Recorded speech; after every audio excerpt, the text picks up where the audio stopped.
വിയറ്റ്നാമിൽ വിനോദസഞ്ചാരികൾ യാത്ര ചെയ്ത ബോട്ട് മുങ്ങി. ഇന്ത്യക്കാർ ഉൾപ്പെടെ നിരവധി പേരെയാണ് കാണാതായത്. 15 പേർ മരിച്ചതായാണ് അന്തർദേശീയ മാധ്യമങ്ങൾ ഇന്ന് റിപ്പോർട്ട് ചെയ്തത്. മരിച്ചവരിൽ 2 മലയാളികളും ഉൾപ്പെടുന്നുണ്ട്. വിക്ടറി വ്യവസായ ഗ്രൂപ്പ് ഉടമയായ AC തോമസ്, ഭാര്യ ലൊവേനി എന്നിവരാണ് മരിച്ചതെന്നാണ് റിപ്പോർട്ടുകൾ. 18 പേരെ രക്ഷപ്പെടുത്തിയിട്ടുണ്ട്. ബോട്ടിൽ 32 ഇന്ത്യൻ വിനോദസഞ്ചാരികളായിരുന്നു ഉണ്ടായിരുന്നത്. വിയറ്റ്നാമിൽ അപകടത്തിൽപ്പെട്ട ബോട്ടിൽ 2 മലയാളികളും ഉൾപ്പെട്ടതായാണ് റിപ്പോർട്ട്.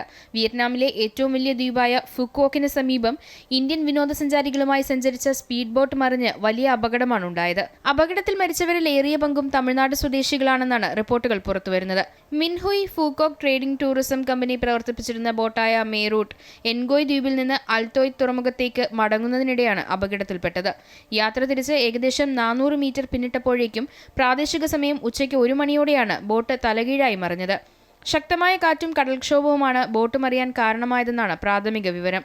അപകടം നടന്ന ഉടൻ തന്നെ വിയറ്റ്നാം ഭരണകൂടം, സൈന്യം, പോലീസ്, സിവിൽ രക്ഷാപ്രവർത്തകർ എന്നിവരെ ഉൾപ്പെടുത്തി വലിയ തോതിലുള്ള രക്ഷാപ്രവർത്തനം ആരംഭിച്ചിരുന്നു.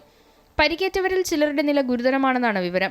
അതേസമയം പ്രധാനമന്ത്രി നരേന്ദ്രമോദിയും പ്രതിപക്ഷ നേതാവ് രാഹുൽ ഗാന്ധിയും അനുശോചനം രേഖപ്പെടുത്തി.